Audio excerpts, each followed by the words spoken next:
বিজেপিটা হলো টিএমসির কাছে হোমগুড়ির মা, আমাদেরকে দেখাচ্ছে আমার কাছ থেকে নেবনি, ছেলে ধরা আছে, হোমগুড়ির মা এসে ধরে নেবে। আমরা বড় হয়ে গেছে, হোমগুড়ির মাকেও জব্দ করতে পারি, আমরাও হোমগুড়ির মাকে মুড়ি দিয়ে হো করতে পারবো কি? বাচ্চা নাকি আমরা?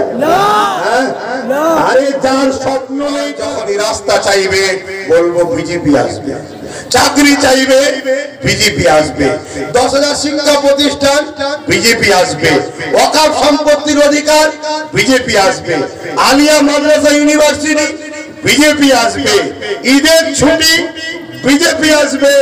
এই বিজেপির ভয় দেখিয়ে আমি ফিরিতে ফিরিতে মোল্লাদের ভোটটা নেব। ভাবতে পারে রে যে একজন কেউ খানদানের রসুল হঠাৎ করে বলে ফেলবে আমি রাজনীতি করব, যেটা ভেবে থাকতে এটা বলতো না। ছোটবেলায় বাচ্চা যখন আমরা ভয় দেখাই দেখেছেন, হোমগুড়ির মা দেখেন না, ছেলে ধরার মা কি বলে, ছেলে ধরা, যাই হোক হোমগুড়ির মা বা ছেলে ধরার মা। বাচ্চা যখন মায়ের কোল থেকে দুপুর বেলা না ঘুমিয়ে বেরোতে যায়, অমনি মা বলে যাসনি, ছেলে ধরা আছে, হোমগুড়ির মা আছে, ভয় দেখাতো না। যদি তারপরও নেমে যায়, একজন কেউ থলে মুড়িয়ে দিয়েছে, অমনি চিক বেরিয়ে এসে মায়ের কোলে উঠে পড়তো, মা বলতো যা, বলছে যাবো না, ভয় খেয়ে গেছে। তো বিজেপিটা হলো টিএমসির কাছে হোমগুড়ির মা, আমাদেরকে দেখাচ্ছে আমার কাছ থেকে নেবনি, ছেলে ধরা আছে, হোমগুড়ির মা এসে ধরে নেবে। আমরা বড় হয়ে গেছে, হোমগুড়ির মাকেও জব্দ করতে পারি, আমরাও হোমগুড়ির মাকে মুড়ি দিয়ে হো করতে পারবো কি? বাচ্চা নাকি আমরা? আরে যার স্বপ্ন নেই তার ভবিষ্যৎ নেই। যে কাপুরুষ হয় সে বারবার মরে, যে বীর পুরুষ হয় সে কখনো মরেনি, যাবার পরেও স্মৃতিতে থেকে যায়। অতএব এমনি তো মরে গেছি, কার নেই, কারবার নেই, চাকরি নেই, অধিকার নেই, ইনসাফ নেই। আবার বলছে এনআরসি করে ক্যাম্পে দেবো, মা বেটিদের রেপ হবে। আরে তার আগে আসো একবার লড়ি, লড়াই করে যদি হাত খালি আছে বলেই তো কুকুর বারবার ঘেউ ঘেউ করছে, গোটা 50 দিন লাঠি দেখাতে পারি, ও সব কুকুর ঘেউ ঘেউ বন্ধ হয়ে যাবে, ঠিক না বেঠি? অতএব গোটা 50 ml জোগাড় করতেই হবে। রাজি আছো? পরিস্থিতি কিন্তু খুব ভালো, বিক্রি যদি না হয়ে যাও আশা রাখা যাচ্ছে হয়ে যাবে। কথা বুঝে আসছে না? নাই। আর আমার দলে যে শুধু মুসলমান দাঁড়াবে তা নয়, রাজনীতি করতে নেমেছি, দেশ সবার সেবা করব সবার, ঠিক না বেটি? অতএব এই কাজে একেবারে খুশি মনে, বেশি কিছু বলছি না। আমি যদি আগাই, আপনাদের কাছে পারমিশন চাইছি, একদম খুশি মনে সত্য কথা বলবেন। আমি 2021-এ প্রার্থী দেবো, সাক্ষী রেখে বলেন, কথা দিচ্ছেন? আমি যেখানে যেখানে প্রার্থী দেবো ওই জায়গায় যারা প্রার্থী দেবে না, বাকি জায়গাতে তাদেরকে আমরা সাপোর্ট করবো। কথা বুঝছেন না? বোঝেন? আমরা আজ থেকে তাহলে টিএমসিও নয়, বামফ্রন্ট নয়, কংগ্রেসও নয়, আজ থেকে আমরা নিজেদের দলে, ঠিক না বেটি? আজ থেকে আমরা ভাইজানের সাথে, বাবাজির সাথে, আহলে রসুলের সাথে, ঠিক না বেটি? যে জায়গায় আমরা প্রার্থী দেবো ওই জায়গাতে যে প্রার্থী দেবে না, তাহলে একটু হলো আমাদের সঙ্গে বন্ধুত্বের হাত বাড়ালো তো নাকি? ওর বিনিময়ে অন্য জায়গায় যেখানে আমি সে দেবে সেখানে আমি দেবো না, কিন্তু সেই জায়গায় আমরা তাদেরকে ভোট দেবো, সাপোর্ট করবো। আমাদের ভোট ভালো লাগে, আমাদেরকে ভালো লাগে, মোল্লা আমাদের কি ভালো লাগে, আমাদের ভোটটা বেশ মজা কি? তারা তো ভাইরা আমার, সবশেষে একটা কথা বলবো, সেটা হলো এটাই, আপনারা ভাই প্রতিটা পরিবার বা সংসার বা দল যে কোনো করতে গেলে একজনকে নেতৃত্ব তো দিতে হয়। আমি আপনাদের পক্ষ থেকে নেতৃত্ব যদি দিই, আপনারা আমাকে ইজাজত দিচ্ছেন তো?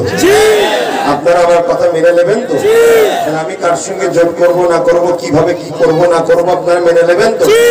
যদি দিদি বাম কংগ্রেস কেউ না আসে, কথা বলুন, একা যখন দেবো তাহলে কটা দেবার কোনো লিমিটেড নেই। এমনি অলরেডি কিন্তু আমরা একটা ফন্ড বানিয়েছি যেখানে আদিবাসী ভাইরা আছে, দলিতরা আছে, অলরেডি কথা হয়েছে। জঙ্গলমহল, উড়িষ্যা, একেবারে বাঁকুড়া, পুরুলিয়া এইসব এলাকায় আদিবাসী বেশি। বলিছে আপনারা দাঁড়াবেন, আমরা ওখানে মুসলমানরা আপনাদের ভোট দেবো।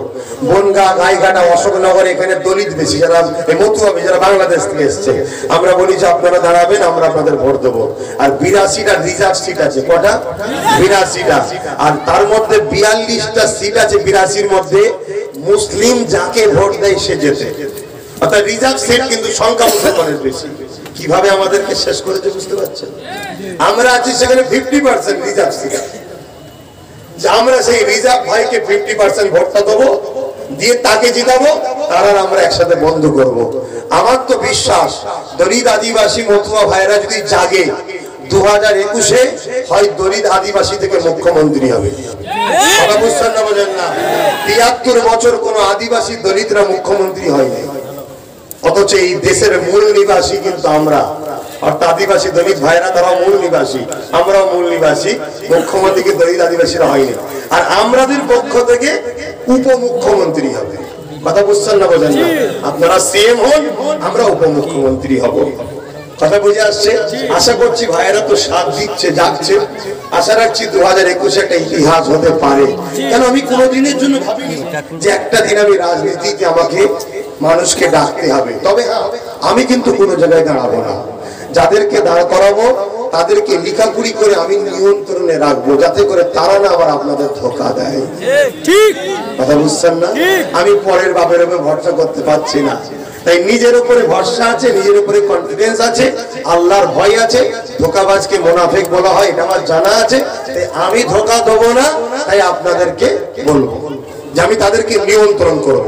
আমি কোনো জায়গায় আমি আপনাদের ভাইজান, আপনাদের ভাই ভাই থাকবো। তো ভাইরা আমার, কিন্তু যে কোনো সমস্যায় আমার কথা যদি মেনে আমার ক্যান্ডিডেটকে জিতান, যে কোনো সমস্যা হবে আমার কাছে যাবেন। প্রতি শুক্রবার রোববার থাকি, আমি আপনার সমস্যা মেটাবো।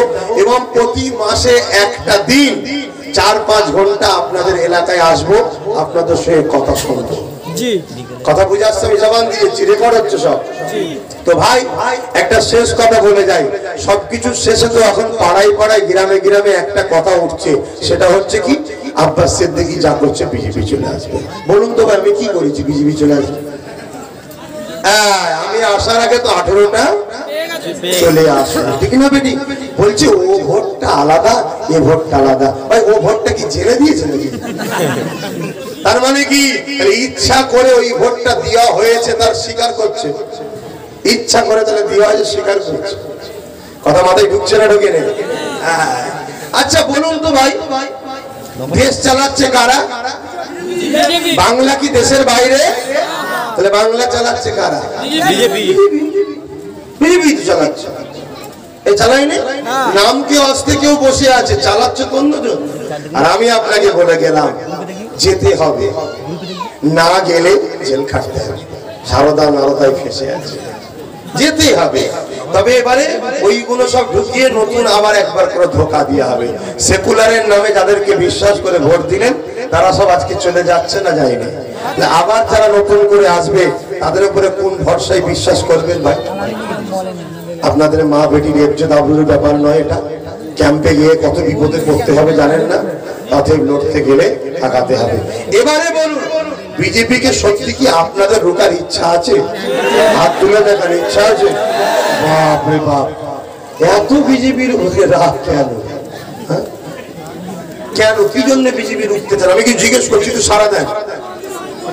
কি জন্য বিজেপিকে রুখতে চাইছো? সংবিধান বিরোধী।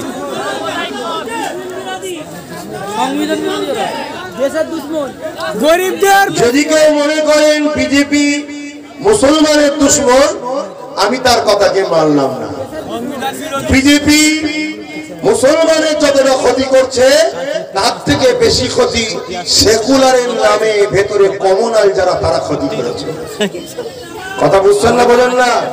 কিন্তু বিজেপি বিজেপি হলো আমার দেশের দুশমন, তাই দেশকে ভালোবাসি বলে বিজেপিকে রুখবো, এই কথাতে আমি একমত, ঠিক না বেটি? বিজেপিকে রুখার কয়েকটা পন্থা আছে, আমি বলছি।